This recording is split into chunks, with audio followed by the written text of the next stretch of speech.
Hadirin hadirat yang dirahmati oleh Allah Subhanahu wa taala. Oleh karenanya Rasulullah SAW mengajarkan akidah kepada para sahabat dengan berbagai macam strata kemampuan mereka. Yang didakwahi oleh Nabi banyak. Makanya waktu haji wada Rasulullah SAW berbicara di hadapan puluhan ribu sahabat. Ada sahabat muhajirin, ada sahabat kaum ansor, ada yang baru-baru masuk Islam, ada Arab Badui yang kurang begitu paham dan macam-macam. Ya, Arab Badui, tingkatan pemahaman mereka bertingkat-tingkat.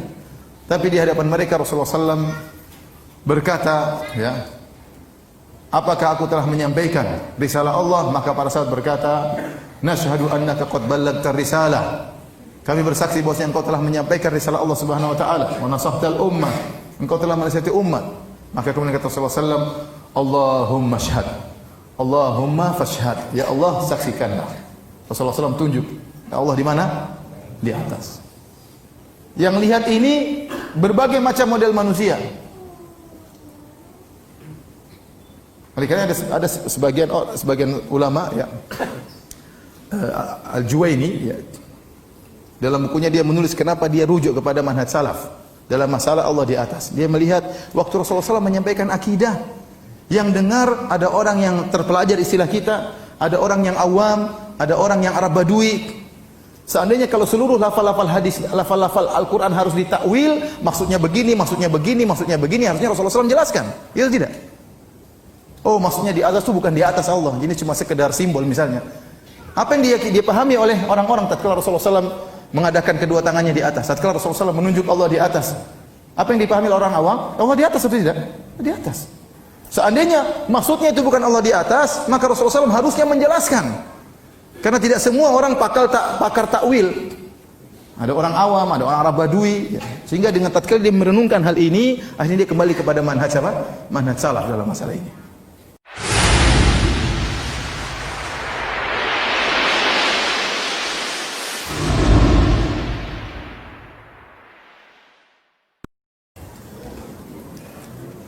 Bismillahirrahmanirrahim. Assalamualaikum warahmatullahi wabarakatuh. Innal hamdalillah nahmaduhu wa nasta'inuhu wa nastaghfiruhu wa natubu ilaihi wa na'udzu billahi min shururi anfusina wa min sayyiati a'malina. May yahdihillahu fala mudilla lahu wa may yudlil fala hadiya lahu. Wa asyhadu an la ilaha illallah wahdahu la syarika lah wa asyhadu anna Muhammadan abduhu wa rasuluhu la nabiyya ba'dah. Ya ayyuhalladzina amanu taqullaha haqqa tuqatih wa la tamutunna illa wa antum muslimun. Fa inna asdaqal hadithi kitabullah wa khairal huda huda Muhammadin sallallahu alaihi wasallam wa syarrul umuri muhdatsatuha wa kullu muhdatsatin bid'ah wa kullu bid'atin dhalalah wa kullu dhalalatin finnar. Hadirin dan hadirat yang dirahmati oleh Allah Subhanahu wa taala. Alhamdulillah pada kesempatan kali ini kita bisa dipertemukan kembali oleh Allah Subhanahu wa taala di salah satu dari tempat yang sangat dicintai oleh Allah, yaitu rumah Allah Subhanahu wa taala, dalam rangka untuk mempelajari akidah Islam. Salawat dan salam semoga tercurahkan kepada junjungan kita Nabi Muhammad sallallahu alaihi wasallam dan juga kepada keluarganya serta seluruh sahabat beliau tanpa terkecuali. Topik yang akan kita angkat pada kesempatan kali ini adalah tentang sumber akidah yang benar dan sumber-sumber akidah yang keliru. Topik ini sangat penting karena kita berbicara tentang masalah akidah, yang kita ingin bertemu dengan Allah Subhanahu wa taala dengan akidah yang benar.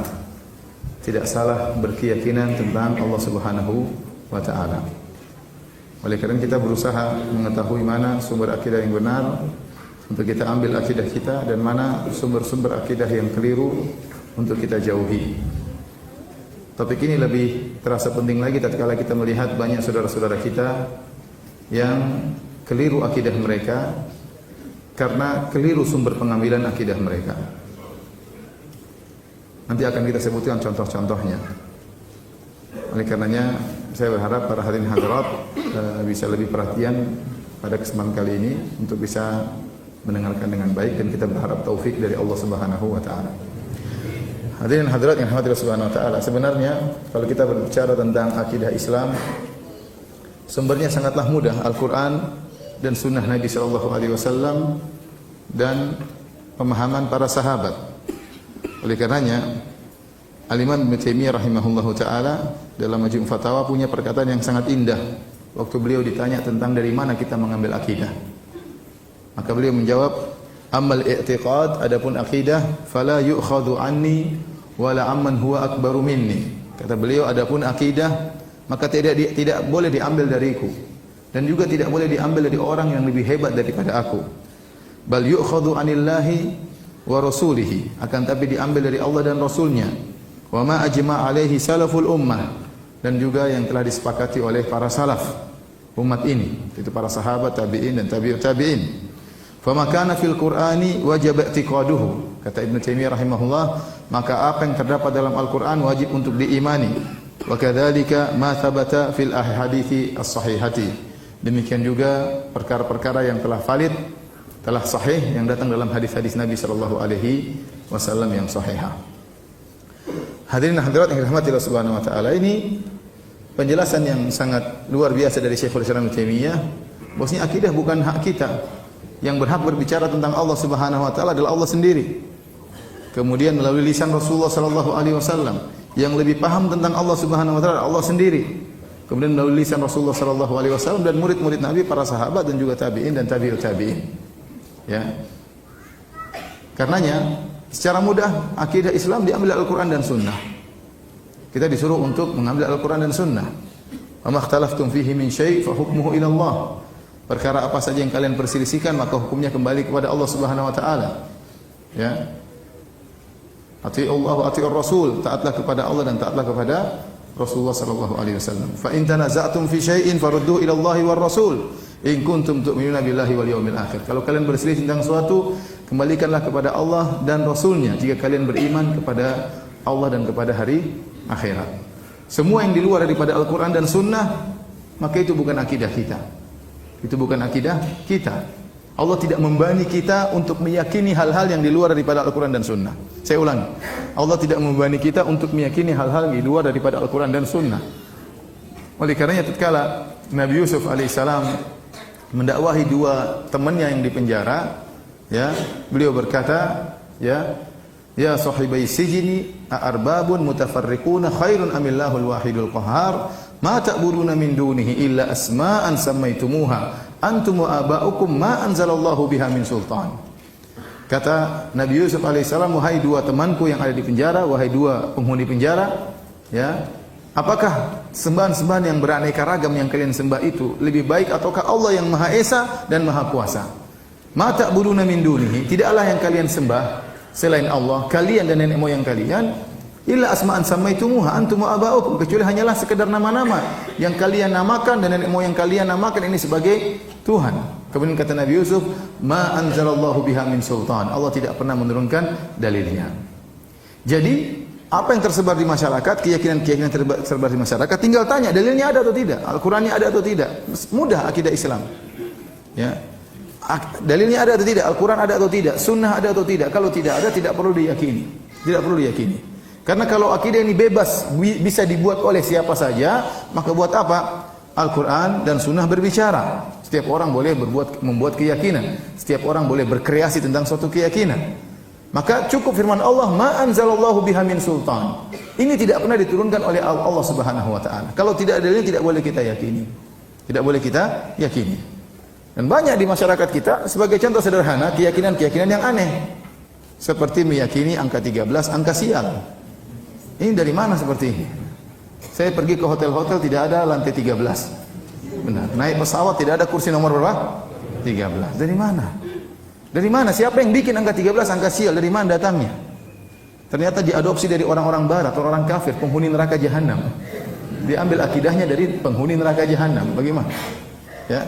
Bagaimana angka 13 bisa menjadi angka yang sial? Apa bedanya 13 dengan 12? Bedanya 13 dengan 14. 13 tinggal tambah 1 jadi 14.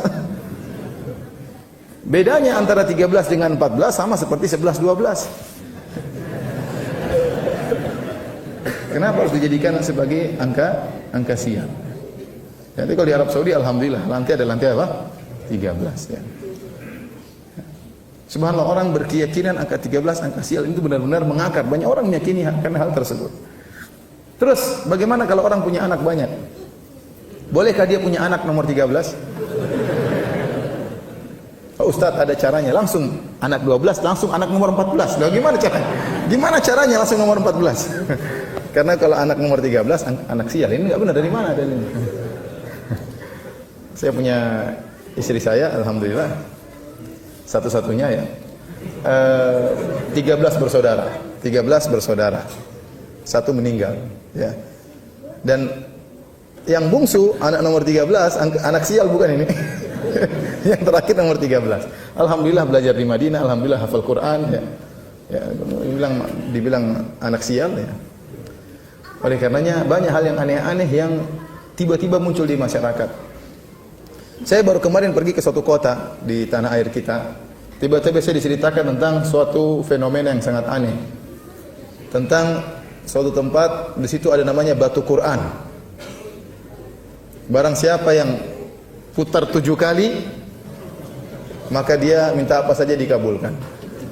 Ya akhi, subhanallah, ya. Ini kesyirikan. Yang mengatakan ini syirik adalah ulama Syafi'iyah seperti Al-Mikrizi. Termasuk kesyirikan dalam perbuatan, kata beliau, adalah tawaf selain di Ka'bah. Orang-orang datang berbondong-bondong meyakini hal tersebut. Dari mana keyakinan ini? Cerita konon dan konon. Tanya-tanya gimana ceritanya kisah batu Quran ini? Ceritanya adalah salah seorang wali dari kampung mereka pergi berhaji. Tatkala sampai di haji, dia mungkin pergi naik kapal, kemudian zaman dahulu waktu pulang dia tidak lewat jalur biasanya. Waktu dia pulang dia masuk di sumur Zam-Zam. Demikian saya dengar ceritanya. Dia masuk di sumur Zam-Zam, kemudian dia tembus sampai ke kota tersebut di tanah air. Tatkala dia sampai di tanah air Zam-Zam bocor dari Mekah itu, bocor keluar. Maka dia khawatir jangan sampai nanti jemaah haji kekurangan apa? Air Zam-Zam. Maka akhirnya dia mengambil Al-Quran, ini kisahnya, dia mengambil Al-Quran, kemudian dia tutup Al-Quran tersebut, dijadikan penutup air tadi supaya tidak keluar lagi. Setelah Al-Quran diletakkan, tahu-tahu Al-Quran tersebut menjadi batu. Namanya batu apa? Quran. Subhanallah, itu ceritanya. Ya. Kasihan ngebor jauh sekali. Sampai sekarang saja pemerintah Arab Saudi belum ngebor dari Mekah sampai ke Madinah. Sampai sekarang masih diambil air secara manual. Antum kalau pergi ke hajian atau umrah, antum bisa turun di tempat parkir nomor 5. Ya.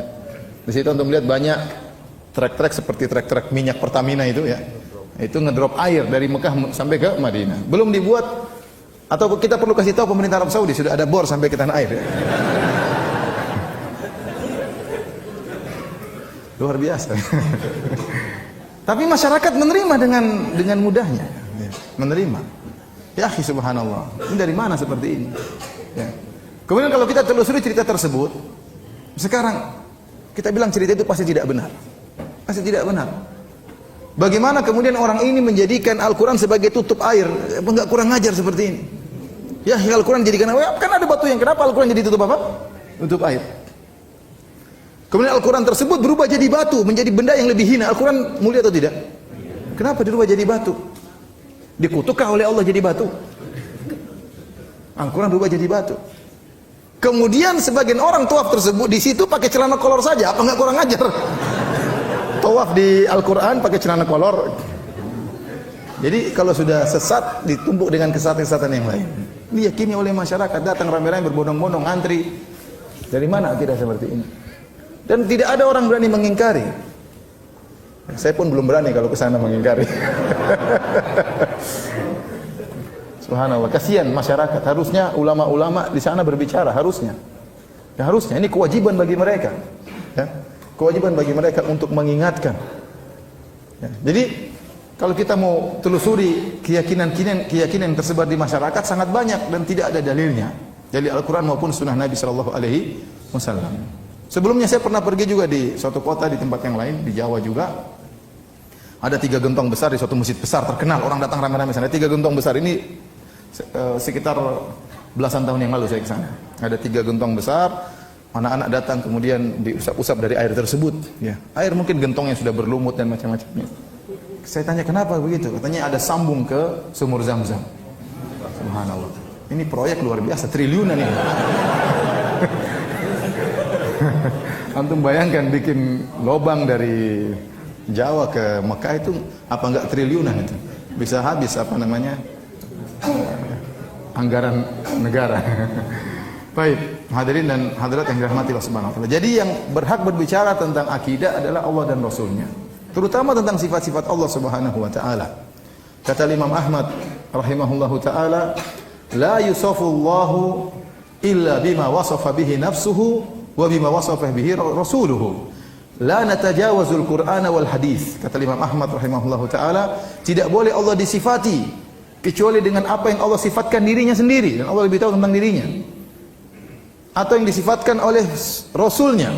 Kami tidak mau melewati Al-Quran dan hadis. Kami tidak mau melewati Al-Quran dan hadis. Kami berhenti pada Al-Quran dan hadis dalam masalah sifat-sifat Allah Subhanahu wa taala. Al-Auza'i rahimahullah pernah berkata, "Naduru ma'as sunnah haitsu darat."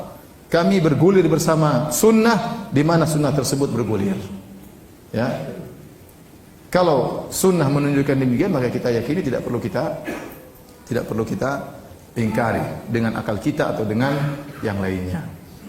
Hadirin hadirat yang dirahmati oleh Allah Subhanahu wa taala, oleh karenanya Rasulullah SAW mengajarkan akidah kepada para sahabat dengan berbagai macam strata kemampuan mereka. Yang didakwahi oleh Nabi banyak.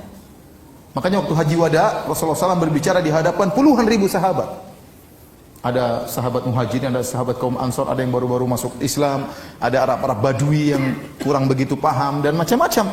Ya, Arab Badui, tingkatan pemahaman mereka bertingkat-tingkat. Tapi di hadapan mereka Rasulullah SAW berkata, ya, apakah aku telah menyampaikan risalah Allah? Maka para sahabat berkata, nashhadu annaka qad ballaghta risalah. Kami bersaksi bahwa engkau telah menyampaikan risalah Allah Subhanahu wa taala, wa nasahtal ummah. Engkau telah menasihati umat. Maka kemudian kata Rasulullah SAW, Allahumma syahad, Allahumma fashhad, ya Allah saksikanlah. Rasulullah SAW tunjuk, ya Allah di mana? Di atas. Yang lihat ini berbagai macam model manusia. Oleh karena ada sebagian ulama, ya, Al-Juwaini, ya, dalam bukunya dia menulis kenapa dia rujuk kepada manhaj salaf dalam masalah Allah di atas. Dia melihat waktu Rasulullah SAW menyampaikan akidah, yang dengar ada orang yang terpelajar istilah kita, ada orang yang awam, ada orang yang Arab Badui.